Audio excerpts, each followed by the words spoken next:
Hello friends, I Kuldeep welcome you all to today's session of Daily News Answers where we are going to look at the important news from the Hindu as well as the Indian Express. So students, आज है 4th of September और दोनों newspaper की important news को हम go through करेंगे.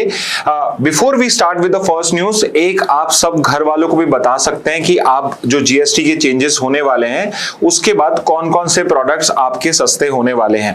तो जैसे कि आज हम फर्स्ट न्यूज में ही कवर करने वाले हैं कि अभी तक आपकी प्राइमरली 4 जीएसटी रेट्स होती थी, अब इसको रैशनलाइज करके सिर्फ 2 रेट्स में शिफ्ट किया जा रहा है. तो बहुत सारे प्रोडक्ट्स हैं जो 18 और 12% से 5% में चले जाएंगे और कुछ जो हैं जो 28 के अंदर में थे हैवी प्रोजेक्ट्स, आपके जो एक्सपेंसिव प्रोडक्ट्स वो आपके 18% की कैटेगरी में फॉल कर जाएंगे.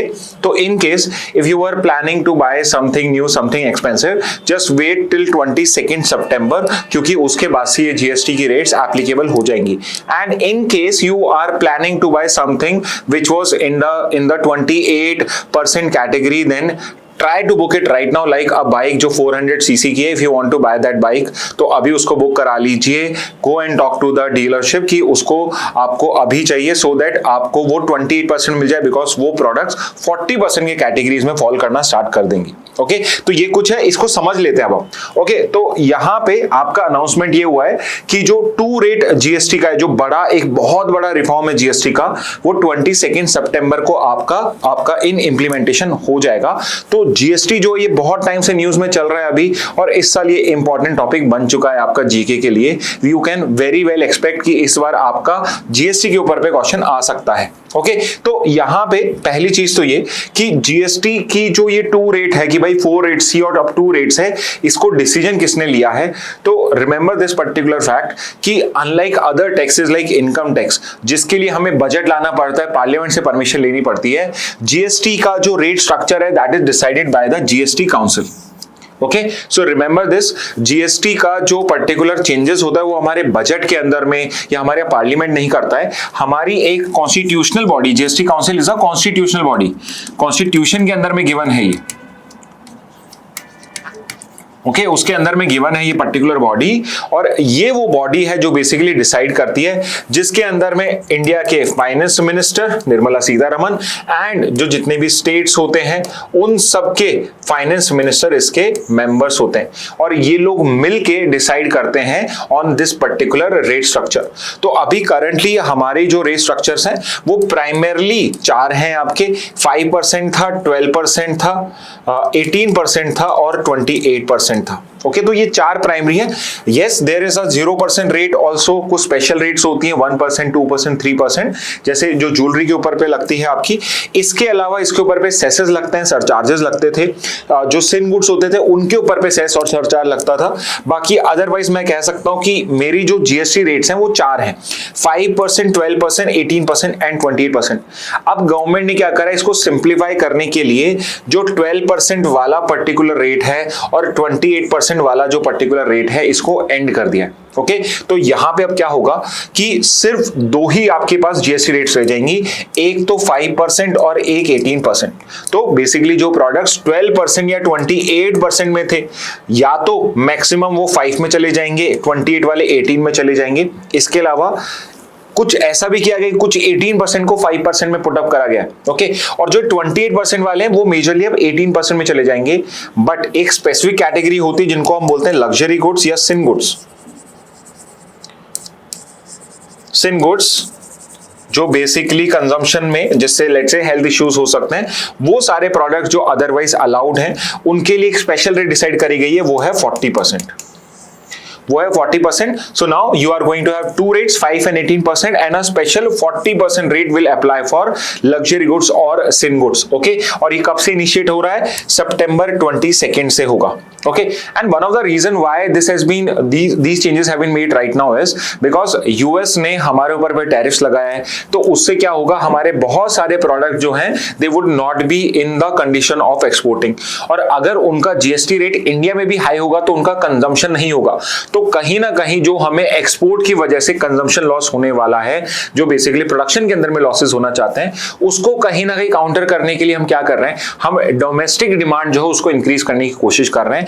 इससे गवर्नमेंट को लॉस तो होगा, एक एस्टिमेट है जिसके अकॉर्डिंगली 40 से 48,000 तक का करोड़ रुपीस का लॉस हो सकता है यहाँ पे गवर्नमेंट को, but it is ready to take it so that यहाँ पे जो इंडस्ट्रीज हैं, जो स्पेसिफिकली आपके इंडस्ट्री जिनको एक्सपोर्ट टैरिफ की वजह से कुछ इंपैक्ट हो सकता है, उसको कुछ हद तक कंट्रोल करने के लिए किया गया।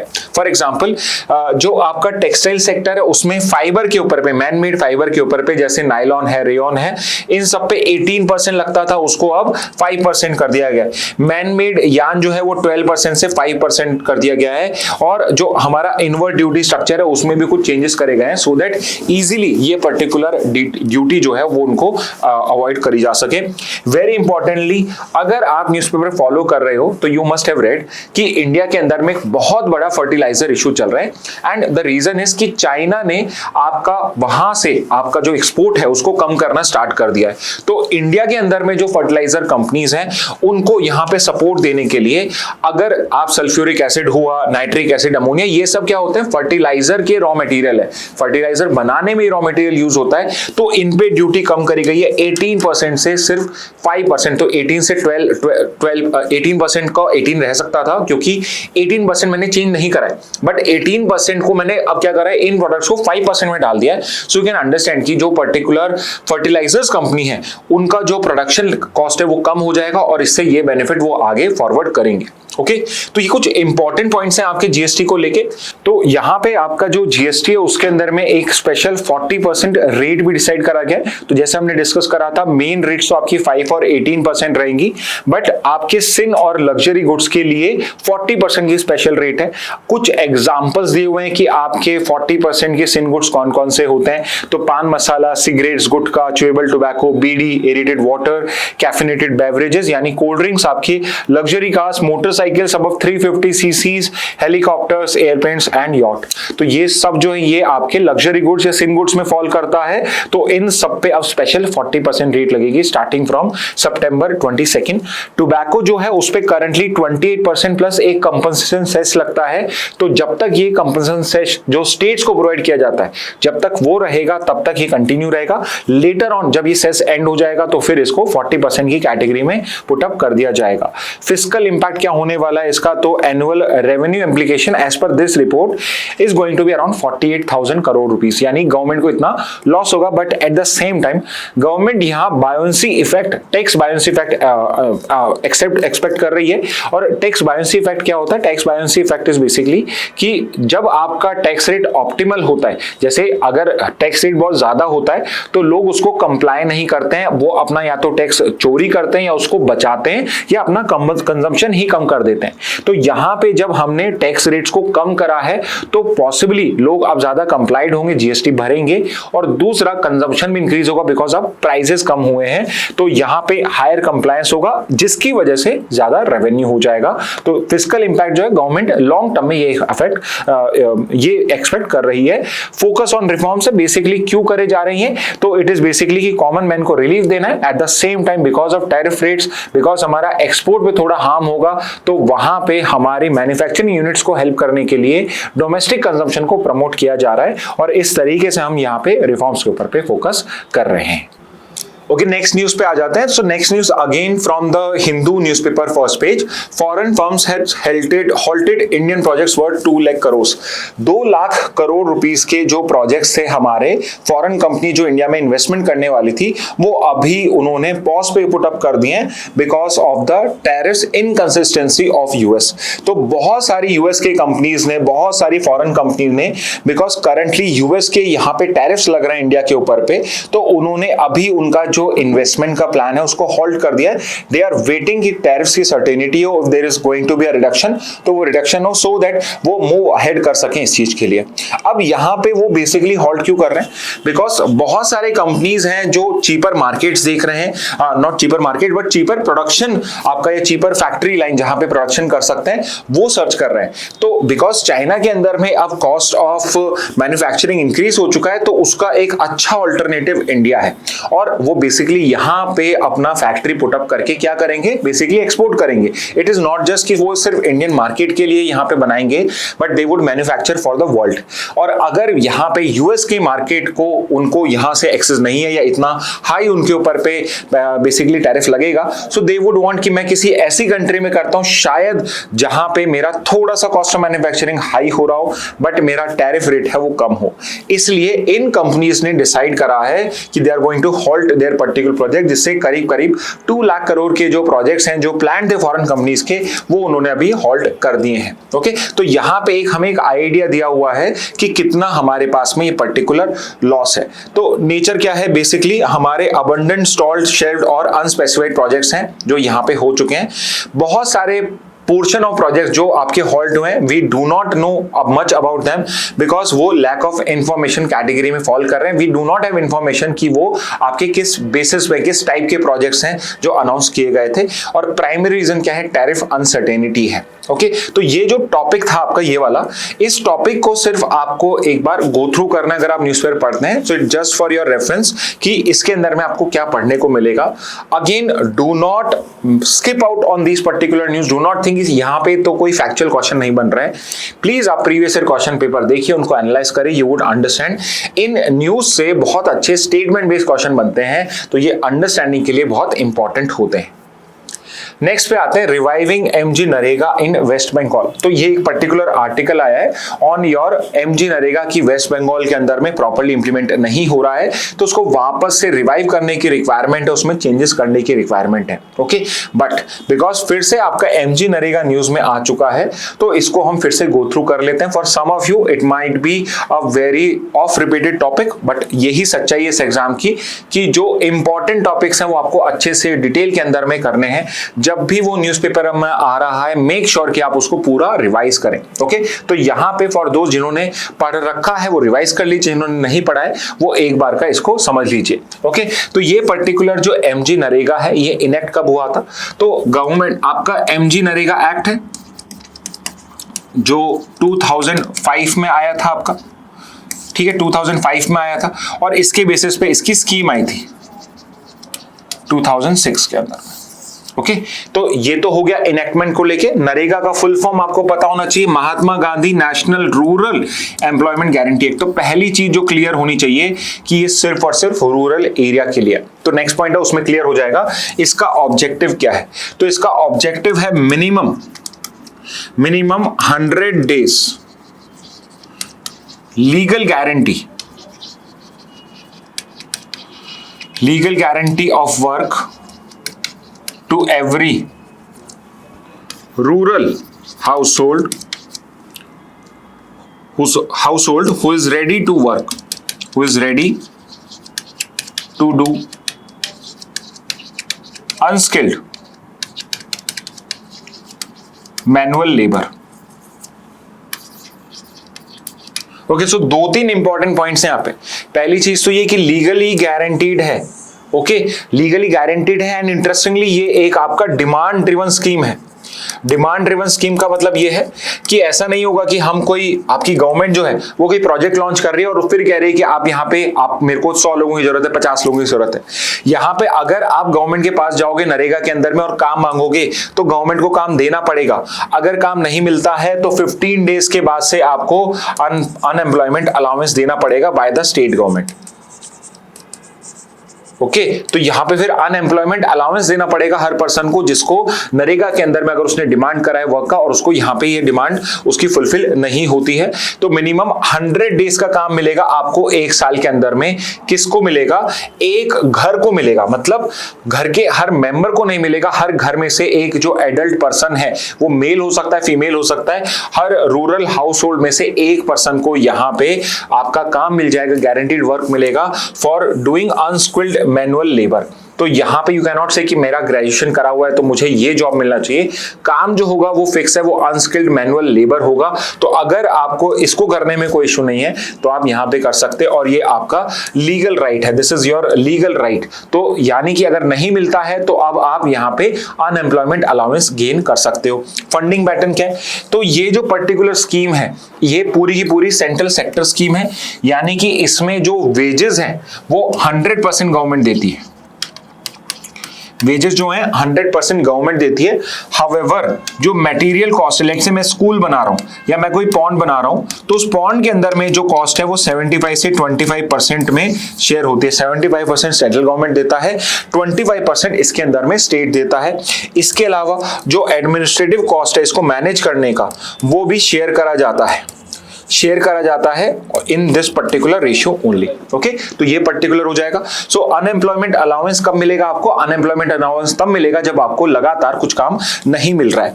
एंड इसमें एक बहुत इंपॉर्टेंट प्रोविजन है, बहुत बार मिस हो जाता है, तो ये वाला चीज आप अच्छे से नोट कर लेना कि आपका जो नरेगा एक्ट है वो ये कहता है कि अगर आपके पास में 100 लोग काम मांगने आ रहे हैं तो उसके 33% जॉब्स आपको विमेन के लिए रिजर्व करनी पड़ेगी, यानी कि 1/3 पर्टिकुलर जो जॉब्स हैं they are to be reserved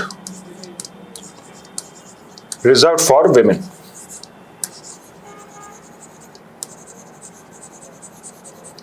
okay, 1/3 jobs आपको देनी पड़ेगी। एंड इंटरेस्टिंगली आपके जितने भी स्टेट्स हैं वहां सब पे 50% जो पर्टिकुलर जॉब्स हैं, 50% जो पर्टिकुलर नरेगा में काम कर रही हैं, those are women. More than 50% women participation है।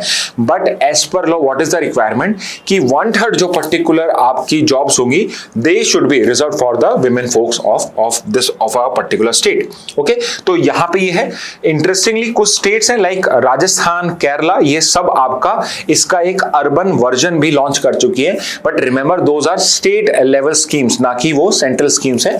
तो केरला एक ऐसा एग्जांपल है, प्रोबेबली द फर्स्ट स्टेट जिसने इस टाइप की कोई स्कीम लॉन्च करी हो। राजस्थान इज अनदर एग्जांपल जहां पे एक अर्बन नरेगा भी चलता है। ओके, तो ये कुछ इंपॉर्टेंट पॉइंट्स हैं आपके। मोर ओवर इस पे कुछ टाइम पहले कंट्रोवर्सी हुई थी बिकॉज इसका जो पेमेंट मैकेनिज्म है उसको चेंज कर दिया गया है और अब यहाँ पे आधार इनेबल्ड पेमेंट सिस्टम, AEPS, आधार इनेबल्ड पेमेंट सिस्टम यूज किया जाता है।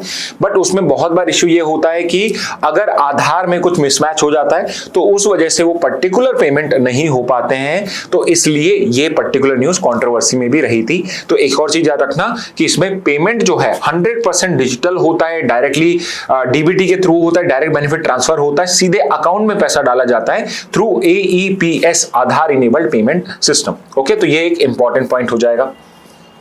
नेक्स्ट पे आते हैं, should reservations exceed the 50% cap.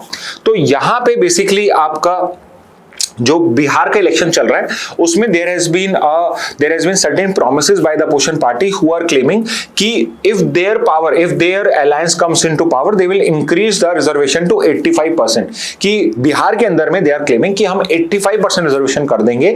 तो क्वेश्चन ये है, क्या रिजर्वेशन की जो 50% की कैप है इसको आप एक्सीड कर सकते हो, नहीं कर सकते हो? तो अगर शॉर्ट में आंसर दूं तो यस कर सकते हो, बट इसके ऊपर पे एक पर्टिकुलर कंडीशन है जो सुप्रीम कोर्ट ने लगाई थी। सुप्रीम कोर्ट ने बोला था कि 50% की जो कैप है वो बेसिकली आप एक्सेप्शनल केसेस के अंदर में कर सकते हो, वो आप तभी कर सकते हो when there are proper reasons to do so. तो जस्ट बिकॉज यहां पे जो रिजर्व कैटेगरी की पॉपुलेशन है that amounts to let's say 80%, 85%, it is not good enough a reason कि आप 85% कर दो। जो रिजर्वेशन होता है वो प्रोपोर्शनल होना रिक्वायर्ड नहीं होता है, वो एडुकेट होना रिक्वायर्ड होता है। तो लेट्स से अगर कोई कम्युनिटी की पॉपुलेशन 50% है तो इट वुड नॉट बी कि उनको 50% रिजर्वेशन मिलना चाहिए अगर वो लेट्स से बैकवर्ड भी हैं। सो आई वुड से या as the Supreme Court has stated let reservation of 25%, 30% would be enough. और यहां पे ये मैं एग्जांपल ऐसे ही नहीं दे रहा हूं, मैं आपको एग्जांपल दे रहा हूं ओबीसी रिजर्वेशन का। अगर हम मंडल कमीशन की बात करते हैं जिसने ओबीसी रिजर्वेशन इनिशिएट करा था इंडिया में 89 में, फिर उसकी रिपोर्ट के बेसिस पे रिजर्वेशन मिलना स्टार्ट हुआ था। सो उसने कैलकुलेट करा था कि इंडिया की ओबीसी रिजर्वेशन जो है उसके अंदर में 52% पॉपुलेशन होगी इंडिया की, यानी कि इंडिया के 52% लोग ओबीसी कैटेगरी में फॉल करते हैं। तो यहां पे प्रोपोर्शनेट रिजर्वेशन होता तो it would have been 52% reservation. However यहां पे उन्होंने रिकमेंड करा 27% reservation which is around half of this particular population ratio. Okay, तो यहां पे अकॉर्डिंगली हमें प्रोपोर्शनेट नहीं करना है, हमें यहां पे क्या करना है, एडुकेट रिप्रेजेंटेशन प्रोवाइड करना है। तो एक्सीड तो करी जा सकती है बट उसी पर्टिकुलर केस के अंदर में। ओके, तो आपको मैंने वैसे तो समझा दिया, एक बार का हम यहाँ के प्रोविजंस और देख लेते हैं। तो अगेन अगर आपने पॉलिटी नहीं पढ़ी है या रिवाइज नहीं करे, फिर से देख लीजिए। आर्टिकल 15 और 16 यहाँ हम डिस्कस कर रहे हैं। आर्टिकल 15 है जो जनरल इन नेचर है। 15 कहता है आपको डिस्क्रिमिनेशन नहीं करना है religion, race, caste, sex, place of birth के ऊपर पे। But at the same time 15 class 4 क्या कहता है, अगर सोशल और इकोनॉमिकली बैकवर्ड लोग हैं या कम्युनिटीज हैं, उनके लिए रिजर्वेशन के प्रोविजंस बनाए जा सकते हैं। ओके, तो ये है जनरल नेचर, यानी एजुकेशन के अंदर में किसी भी सेक्टर में वो चीज करी जा सकती है। आर्टिकल 16 जब हम पढ़ते हैं वो सिर्फ बात करता है पब्लिक एम्प्लॉयमेंट की, यानी गवर्नमेंट जॉब्स की। तो 16(1) के अंदर में बोला गया इक्वल अपॉर्चुनिटी देनी चाहिए। हाउएवर 16(4) क्या कहता है कि अगर यहाँ पे बैकवर्ड क्लासेस को जो प्रॉपरली रिप्रेजेंटेटेड नहीं है, उनको हम यहाँ पे एडुकेट रिप्रेजेंटेशन दे सकते हैं। यहाँ पे कहीं पर भी 50% की कोई टाइम लिमिट की मेंशन नहीं है। ओके, तो 50% की टाइम लिमिट का है वो हम अभी नेक्स्ट स्लाइड में देखेंगे। इसके अलावा आर्टिकल 330 से 342 पढ़ते हैं, वहां पे SC ST के लिए पॉलिटिकल रिप्रेजेंटेशन की बात है। और 103rd constitutional amendment act very famous, जिसमें हमने 10% EWS रिजर्वेशन भी प्रोवाइड करा था। तो ये 10% देने के बाद हमारा जो टोटल रिजर्वेशन है वो ऑलरेडी 59.5% हो चुका है, बिकॉज SC ST OBC का 49.5% प्लस 10% EWS 59.5 होता है। तो हम पहले ही इस रिजर्वेशन कोटे को क्रॉस कर चुके हैं। ओके, तो यहां पे ये पर्टिकुलर लिमिट वाली बात कहां से आती है, तो सबसे पहला शुरू का जो इंपॉर्टेंट जजमेंट है वो है Balaji versus state of Mysore, जहां पे बोला कि reservation must be with in reasonable limits, ideally should not cross 50%। और यही सेम चीज इंद्रासानी के अंदर में भी गिवन करी गई थी कि यहां पर भी 50% सीलिंग और रिजर्वेशन होना चाहिए। However exceptions are allowed in extraordinary circumstances, और वो डेटा बेस्ड होना चाहिए। ये एक पॉइंट है जो हर जगह, बहुत जगह न्यूज़पेपर में मिस हो जाता है कि आप रिजर्वेशन दे तो सकते हो, पर वो हमेशा सपोर्ट होना चाहिए उसमें डेटा का। यानी कि जस्ट बिकॉज गवर्नमेंट को लगता है, पार्लियामेंट को लगता है कि रिजर्वेशन देना चाहिए, तो वो किसी कम्युनिटी को रिजर्वेशन नहीं दे सकती है। उसको उनके लिए डेटा प्रोवाइड करना पड़ेगा, तो ही वो रिजर्वेशन दे सकती है। तो यहां पे we have these particular judgement. सबसे इंपॉर्टेंट इंद्रासानी, जिसने ओबीसी रिजर्वेशन में 27% कोटा अलाउ किया था, but at the same time उन्होंने यहाँ पे 50% की सीलिंग भी अनाउंस करी थी, जिसका आप एक्सेप्शन क्रिएट कर सकते हो for extra ordinary cases. Okay, और यहाँ पे ये दो रीसेंट जजमेंट है।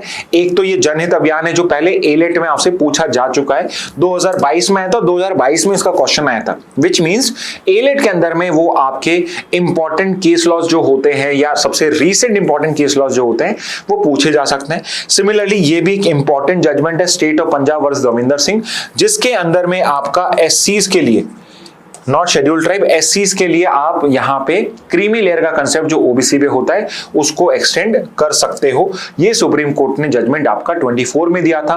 Telangana is the first state जिसने इसको जिसने इसके लिए आपका सर्वे इनिशिएट कर दिया और फर्स्ट स्टेट बनेगी जो SC सब कैटेगराइजेशन अलाउ करेगा। उसके बाद में 2-3 स्टेट्स हो चुकी हैं, like your Karnataka, your Maharashtra, जो इसके ऊपर पे वर्क कर रही हैं, and they would also provide this particular reservation. Next पे आते हैं union government exempt Sri Lankan Tamil refugees who came before January 9, 2015 from penal provision. तो यहाँ पे ये पर्टिकुलर आपका श्रीलंकन तमिल रेफ्यूजीज का इश्यू क्या है और ये पर्टिकुलर बेनिफिट इनको क्यों दिया जा रहा है। ओके, तो श्रीलंकन तमिल रेफ्यूजीज जो हैं आपके स्टार्ट हुए थे 1980s में इंडिया में आने में, जब इंडियन आर्मी उसके अंदर में इन्वॉल्व हुई थी श्रीलंका के सिविल वॉर के अंदर में, और श्रीलंकन सिविल वॉर में इंडियन इन्वॉल्वमेंट की वजह से जो वहां के टेररिस्ट ग्रुप थे, जो वहां का लिट्टे था, लिबरेशन टाइगर और तमिल इल्लम, जो एक सेपरेट तमिल कंट्री बनाना चाहता श्रीलंका में, उसने इंडियंस के ऊपर पे या इंडियन पर्सनल्स के ऊपर पे अटैक करना स्टार्ट किया। उससे क्या हुआ, बहुत सारी तमिल पॉपुलेशन जो है they started migrating to Tamil Nadu also, और उस वजह से करंटली अभी अगर आपके पास जो डेटा है हमारे पास में उसके accordingly around 3 lakh plus Sri Lankan Tamils को यहाँ पे इंडिया होस्ट करता है। तो यहाँ पे इश्यू क्या हो रहा है, तो ये समझिए कि इंडिया के अंदर में अगर किसी को सिटीजनशिप चाहिए होती है तो उसको एज पर सिटीजनशिप एक्ट मिलती है, और as per citizenship act India के अंदर में अगर आपको सिटीजनशिप चाहिए तो आपको 3-4 तरीके से मिल सकती है। बाय बर्थ मिल सकती है, बाय डिसेंट मिल सकती है, ठीक है, और कैसे मिल सकती है, बाय रजिस्ट्रेशन मिल सकती है, और बाय नेचुरलाइजेशन मिल सकती है। इनको हम ब्रीफ में समझ लेंगे अभी। और पांचवा एक तरीका और होता है जो अलग से मेंशन है, इनकॉर्पोरेशन ऑफ टेरिटरी। जैसे सिक्किम जो था वो पहले अलग था, फिर इंडिया में इनकॉर्पोरेट हो गया, तो वो भी सारे सिक्किमी सिटीजन हमारे इंडियन सिटीजन बन गए। ओके, तो बर्थ, अगर आपका बर्थ इंडिया में हुआ है, अब 2004 में चेंज के बाद 2000 सिटीजनशिप एक्ट 2003 में चेंज हुआ, तो 2004 से क्या हो गया है कि योर फादर और mother, one of your parent should be Indian, वो इंडियन होना कंपलसरी है। और सेकेंड, इलीगल इमिग्रेंट नहीं होना चाहिए। Okay, second is descent, basically means if your parents और ग्रैंड पेरेंट्स अगर इंडियंस थे तो you are also deemed Indian citizen. Registration is for person of Indian origin, जिनके फादर्स ग्रैंडफादर्स इंडिया में थे but now they are basically residing outside और दे have taken citizenship other country also. But if you are a person of Indian origin, तो if you want you can become a Indian citizen just by getting a registration done. तो अगर आप let's say US के अंदर में your parents were Indian citizen once, तो आपको कुछ नहीं करना है, यूएस के एम्बेसी में जाके, यूएस में इंडियन एम्बेसी में जाके आपको रजिस्ट्रेशन कराना है। फोर्थ होता है नेचुरलाइजेशन, जिसके थ्रू फॉरेनर्स को इंडिया के अंदर में सिटीजनशिप मिल जाती है। तो नेचुरलाइजेशन के प्रोसेस के लिए कुछ कंडीशंस फुलफिल करनी होती है, जिसमें से एक ये होती है कि you must have entered India legally. Okay, but यहां पे क्या, ये जो तमिल रेफ्यूजीज हैं, ये सिविल वॉर से भाग के आए थे, तो they basically came as an illegal immigrant only, which means they are not qualified to get citizenship under this particular act. Okay, तो ये सब क्या है, ये इलीगल इमिग्रेंट्स की कैटेगरी के अंदर में आपके कंसीडर करे जाते हैं।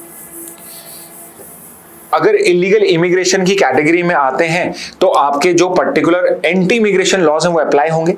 और रिसेंटली हमने एक पर्टिकुलर चेंज करा, एक नया लॉ लेकर आए हम, इमिग्रेशन एंड फॉरेनर्स एक्ट 2025, जो क्रिमिनलाइज करता है ऐसी entry stay without valid passport visa, जिसमें फाइन अप टू 5 लाख है और 5 इयर्स इन जेल है। विच मीन्स कि बहुत सारे तमिल सिटीजन्स आपके जो श्रीलंका से छोड़ के इंडिया में एज अ रेफ्यूजी आए थे, उनको अगर इस पर्टिकुलर लॉ के अंदर में लिया जाएगा तो उन सबको ये फाइन या पर्टिकुलर जेल टर्म सर्व करना पड़ेगा। ओके, अब यहाँ पे इश्यू ये है कि इनको आए हुए कई टाइम हो चुका है, उनके पेरेंट्स आए थे कुछ सिचुएशन में, उनकी नेक्स्ट जनरेशन भी इंडिया में है, बट उनको सिटीजनशिप नहीं मिली है, तो अभी भी सिटीजनशिप नहीं मिल रही है। बट अगर आप इस पर्टिकुलर डेट से पहले आए थे, जनवरी 9, 2015, इस डेट से अगर आप पहले आए थे, तो आपके ऊपर पे ये पर्टिकुलर लॉ नहीं अप्लाई किया जाएगा।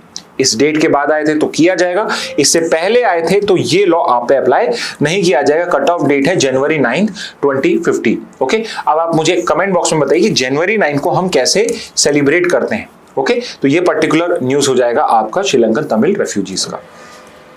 तमिल रेफ्यूजीज आपको ये एक्सप्लेन करा हुआ है यहाँ पे। नेक्स्ट पे आते हैं एक इंपॉर्टेंट वन लाइनर एक्सरसाइजेस का जो क्वेश्चन होता है उसको लेके। तो यहाँ पे इंडिया नेवी का एक पर्टिकुलर शिप है INS त्रिकंड, ये पर्टिकुलरली आपका इजिप्ट पहुंच चुका है to participate in a exercise known as exercise bright star 2025, जो इस बार इजिप्ट होस्ट कर रहा है। और यूएस का जो सेंट्रल कमांड है, जो बेसिकली इस पर्टिकुलर मिडल ईस्ट को और वहां पे उसमें नेवल प्रेजेंस मेंटेन करके रखता है, उसके अंडर में इजिप्ट ने यहाँ एक्सरसाइज ब्राइट स्टार को यहां वो होस्ट कर रहा है। ये पर्टिकुलर एक्सरसाइज 1980 में स्टार्ट हुई थी, जब कैंप डेविड अकॉर्ड्स हुए थे यूएस और इजिप्ट के बीच में। तो it was basically for defence collaboration only. Okay, और इंडिया ने यहां पे INS त्रिकंड करा है। इंपॉर्टेंट बात ये है कि ये जो particular exercise bright star exercise है, ये आपकी नेवल एक्सरसाइज नहीं है, it's a tri service exercise. So remember this point, this is a tri service exercise, यानी तीनों फोर्सेस इसके अंदर में पार्टिसिपेट करेंगी। ओके, वेरी इंपॉर्टेंटली ये पार्ट है security and growth for all in the region, SAGAR doctrine का पार्ट है, और इंडियन ओशन में इंपॉर्टेंस मेंटेन करने के लिए इंडिया इसमें पार्टिसिपेट कर रहा है। और कौन सी कंट्रीज है पार्टिसिपेंट्स है? Saudi Arabia, Qatar, Greece, Cyprus, Italy, और अपार्ट फ्रॉम इंडिया ये भी इस पर्टिकुलर एक्सरसाइज में पार्टिसिपेट करेंगे। ओके, तो ये हो जाएगा एक्सरसाइज ब्राइट स्टार। नेक्स्ट पे आते हैं प्लान फॉर थिएटर कमांड्स। आपके इंडियन एक्सप्रेस में 2-3 बहुत अच्छे आर्टिकल्स आए हैं, उनको कवर कर रहे हैं। तो थिएटर कमांड क्या होता है? तो करंटली जो आपके आर्म फोर्सेस का कमांड स्ट्रक्चर है वो आपका तीनों का सेपरेट है, एकदम वाटर टाइट कंपार्टमेंटलाइज्ड है। विच मींस आर्मी जो है वो एक अलग कमांड है, नेवी एक अलग कमांड है, एयरफोर्स एक अलग कमांड है, और यहाँ पे दोनों का बेसिकली कोई कॉन्टैक्ट नहीं होता है। आर्मी जो है वो अपने कमांड स्ट्रक्चर में वर्क करेगी, आपकी नेवी अपने में करेगी, एयरफोर्स अपने में करेगी। तो इन लेट्स से अगर इंडिया और पाकिस्तान के बीच के अंदर में कोई पर्टिकुलर लेट्स से वॉर या कॉन्फ्लिक्ट चल रहा है तो इंडियन आर्म फोर्सेस की कमांड जो है वो बेसिकली इंडिपेंडेंटली वर्क कर रही होती है एयरफोर्स के साथ। अगर उनको कोई हेल्प या सपोर्ट चाहिए, कुछ एयर डिफेंस चाहिए, तो वो बेसिकली एयरफोर्स को कॉल करेंगे और उनको बोलेंगे कि हमें ये पर्टिकुलर पर्पस के लिए चाहिए और एयरफोर्स अकॉर्डिंगली वर्क करेगा। यानी कि यहां पे कोऑर्डिनेशन तो किया जा सकता है, थोड़ा बहुत कोऑर्डिनेशन तो किया जा सकता है, बट कमांड स्ट्रक्चर जो है वो टोटली सेपरेट है। इसको इस तरीके से समझिए कि लेट्स से कि किसी पर्टिकुलर कॉन्फ्लिक्ट के अंदर में, इंडिया पाकिस्तान के कॉन्फ्लिक्ट में, आर्मी की जो कमांड है वो एक ऑफिसर को दी हुई है and he has this information कि कुछ इंडियन आर्म फोर्सेस के जो इंडियन एयरफोर्स के जो पर्टिकुलर पायलट्स हैं, जो एयरप्लेन्स हैं, फाइटर जेट्स, वो यहां से मूव करने वाले हैं, तो वो उनको यहां पे कुछ मैसेज देना चाहता है या उनको कुछ ऑर्डर देना चाहता है। सो रिमेंबर दिस, अगर कमांड स्ट्रक्चर अलग अलग होते हैं तो he is not qualified under law या he is not qualified under the rules of army कि वो यहां पे उनको ऑर्डर करे। They are not bound to follow his particular order because यहां पे डिसिप्लिन इज वेरी इंपॉर्टेंट और तीनों के कमांड स्ट्रक्चर अलग हैं तो सिर्फ वहां पे एक हायरार्की मेंटेन होती है। तो आर्मी के जो उनके सीनियर ऑफिसर्स हैं उनको आंसरेबल हैं, उनके ऑर्डर्स फॉलो करेंगे, एयरफोर्स के सीनियर्स के फॉलो करेंगे और नेवी के ऊपर वाले फॉलो करेंगे। तो यहां पे क्या है, प्रॉपर कोऑर्डिनेशन नहीं हो पाता है। तो इंडिया ने प्लान करा है कि अब वो थिएटर कमांड्स इंडिया के अंदर में क्रिएट करेगा। थिएटर कमांड क्या होता है? थिएटर कमांड का मतलब यह है कि आपके यहां पे रीजन स्पेसिफिक कमांड्स क्रिएट करे जाएंगे, विच मींस फॉर एग्जांपल मैंने इंडिया पाकिस्तान का एग्जांपल दिया, तो India Pakistan would be a theatre command, which means यहां पे कोई आर्मी पर्सनल इन्वॉल्व हो, कोई एयरफोर्स पर्सनल इन्वॉल्व हो या कोई नेवल पर्सन इन्वॉल्व हो, ये एक सिंगल कमांड के अंदर में वर्क करेंगे और इनको एक सिंगल ऑफिसर होगा, वही उन सबको यहां पे कमांड दे पाएगा और so on and so fourth, which basically means कि जो नीचे के पर्सनल है, चाहे वो आर्मी के हो, एयरफोर्स के हो, नेवी के हो, इनके ऊपर में जो पर्टिकुलर कमांड स्ट्रक्चर में आएगा, तीनों को, चाहे वो किसी भी फोर्स से बिलोंग करता, उन तीनों को इसकी बात माननी पड़ेगी। और यहां पे जो भी स्ट्रक्चर्स होगा उसके ऊपर हो सकता है जो भी उनका सीनियर है वो किसी और पर्टिकुलर फोर्स का हो, वो उनको भी उसकी कमांड माननी पड़ेगी। तो यहां पे अब हम थिएटर कमांड्स पे फॉलो कर रहे हैं और क्या डेफिनेशन है इसकी? Simply a military structure where army, navy, air force resources in a specific geographical area are placed under a single unified commander. Okay, तो थिएटर कमांड का मतलब ये कि एक सिंगल कमांडर के अंदर में तीनों फोर्सेस के पर्सनल और रिसोर्सेस उसी के डिस्पोजल पे प्रोवाइड करे जाएंगे। ओके, अभी ये तीन हमारे दो हमारे ट्राई सर्विस कमांड है, they are not exactly your theatre command. Tri service command का मतलब यहां पे ये है कि तीनों यहां पे एक्टिव है, आर्मी, नेवी और पर्टिकुलर एयरफोर्स, बट तीनों की कमांड्स अलग अलग चल रही हैं। तो अभी भी एक सिंगल कमांड हमने क्रिएट नहीं करी है, अब यहां पे हम थिएटर कमांड करके उसका भी सिंगल कर देंगे। So we have these two, Andaman Nicobar command and your strategic forces command. Okay, इसका हेडक्वार्टर कहां पे है? तो इसका हेडक्वार्टर क्रिएट करा गया इंटीग्रेटेड डिफेंस स्टाफ आपका, जो आपका न्यू दिल्ली के अंदर में ही है। So it is in new Delhi. तो यहां पे अभी प्लानिंग के ऊपर पे ये चीज करी जाती है। ओके, अब हम क्या करने वाले हैं? तो अभी आपके जो करंट CDS हैं, okay, so you tell me who was the first CDS and very sadly he passed away in a particular helicopter crash and now we have our second CDS only। तो he is the current CDS। तो ये कौन है? First CDS कौन था India का, ये बताइए आप मुझे। अब इन्होंने आपके जो सेकंड CDS हैं आपके, उन्होंने यहां पे आपका प्रपोजल दिया थिएटर कमांड का। फर्स्ट में बिपिन, ओके, उनका नाम भी बिपिन रावत, चलिए आप सेकंड ही बता दीजिए। फर्स्ट CDS जो थे उनका जो पर्टिकुलर स्ट्रक्चर था वो अलग तरह से डिसाइड किया था उन्होंने, और अब जो पर्टिकुलर है वो अलग तरीके से डिसाइड किया और पॉसिबली इस बेसिस पे हमारा किया जाएगा। तो हम यहाँ पे एडवर्सरी बेस्ड थिएटर कमांड करेंगे। हमारा एडवर्सरी कौन है, अकॉर्डिंगली हमारा थिएटर बना रहे हैं। तो एक China focus north and eastern command होगा, एक पाकिस्तान फोकस वेस्टर्न होगा और एक मैरीटाइम इंडियन ओशन सिक्योरिटी का फोकस आपका कमांड होगा। बेनिफिट्स क्या होते हैं? सबसे इंपॉर्टेंटली रिसोर्स को आप ऑप्टिमली यूटिलाइज कर पाते हो और यूनिफाइड कमांड होती है, डुप्लीकेशन ऑफ रिसोर्स नहीं होता, आपका वही एफिशिएंसी आती है और बेटर प्रिपेयर्डनेस होती है for modern hybrid warfare. Specifically जो हमने इंडिया पाकिस्तान में देखा कि हाइब्रिड वॉरफेयर हो रहा है, आपके ड्रोन्स हो चुका है, स्पेस बेस्ड वॉरफेयर जो है, it is going to be the possible future. तो इसके लिए ज्यादा बेटर प्रिपरेशन होती है अगर आप थिएटर कमांड में वर्क करते हो। नेक्स्ट पे देखते हैं, India to enact law to protect its interest in high seas following BBNJ agreement. तो एक आपका BBNJ एग्रीमेंट है बायोडाइवर्सिटी बियॉन्ड नेशनल ड्यूरिक्शन, जिसको अदरवाइज हम हाई सीज ट्रीटी कहते हैं। ये पर्टिकुलर ट्रीटी 23 में अडॉप्ट हुई थी, अभी तक ये इनफोर्स नहीं हुई है। क्यों नहीं हुई है उसको भी हम देखेंगे। तो ये आपके यूएन क्लॉज जो है आपका उसी के अंडर में आती है, और ये बेसिकली हाई सीज जो होते हैं जिनको हम इंटरनेशनल वाटर्स कहते हैं, beyond your exclusive economic zone, उनको रेगुलेट करने के लिए, वहां पे ह्यूमन एक्टिविटी को, फिशिंग को रेगुलेट करने के लिए, आपके माइनिंग को रेगुलेट करने के लिए पर्टिकुलर ट्रीटी आ रही है। तो अभी जो हाई सीज हैं उनको बोला जाता है ग्लोबल कॉमन्स। ग्लोबल कॉमन्स का मतलब है कि ये सबकी कॉमन प्रॉपर्टीज को कोई भी कैसे भी यूटिलाइज कर सकता है, बट इसको हम मिस यूज नहीं कर सकते हैं। We should be using it for our basically benefit. तो उसी चीज के लिए हमने BBNJ को इंट्रोड्यूस करा है, जिसमें हमारा एक गोल तो है आपके 2030 तक 30% को हम मरीन प्रोटेक्टेड एरिया डिक्लेयर करना चाहते हैं। सी बेड माइनिंग टाइप एक्टिविटीज को रेगुलेट करना चाहते हैं। हम चाहते हैं कि इक्विटेबल और फेयर शेयरिंग हो यहाँ पे बेनिफिट्स का, और हर किसी पर्टिकुलर माइनिंग प्रोजेक्ट के लिए, फिशिंग प्रोजेक्ट के लिए एक EIA मैंडेटरी कर दिया जाए, सो दैट हम इसको अच्छे से बचा सके। इंडिया ने BBNJ ट्रीटी साइन कर दी है, बट अभी तक रेटिफिकेशन नहीं हुआ है। इंडिया में 2 प्रोसेस होते हैं आपके किसी भी इंटरनेशनल ट्रीटी को इंप्लीमेंट करने के लिए। पहला सिग्नेचर होता है, जो बेसिकली साइन किया जाता है बाय द प्रेसिडेंट, और सेकंड होता है रेटिफिकेशन। रेटिफिकेशन जिसके बाद कोई भी इंटरनेशनल ट्रीटी इंडिया के ऊपर पे इन्फोर्स होती है, और रेटिफिकेशन होता है बाय इनेक्टिंग अ लॉ, और इसीलिए इंडिया एक लॉ इनेक्ट कर रहा है, उसके बाद में बाइंडिंग होगा।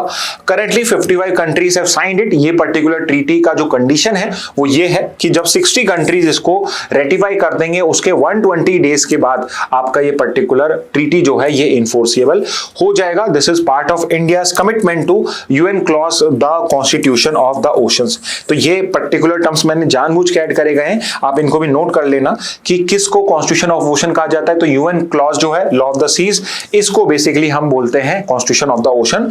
और ये जो BBNJ ट्रीटी है, इसको बहुत बार हम पेरिस एग्रीमेंट फॉर ओशन बोलते हैं। तो जैसे पेरिस एग्रीमेंट आपके बाइंडिंग प्रोविजंस क्रिएट करता है to control climate change, similarly ये पर्टिकुलर एग्रीमेंट भी, हाई सीज ट्रीटी भी इसी तरीके से करने की कुछ कोशिश करता है।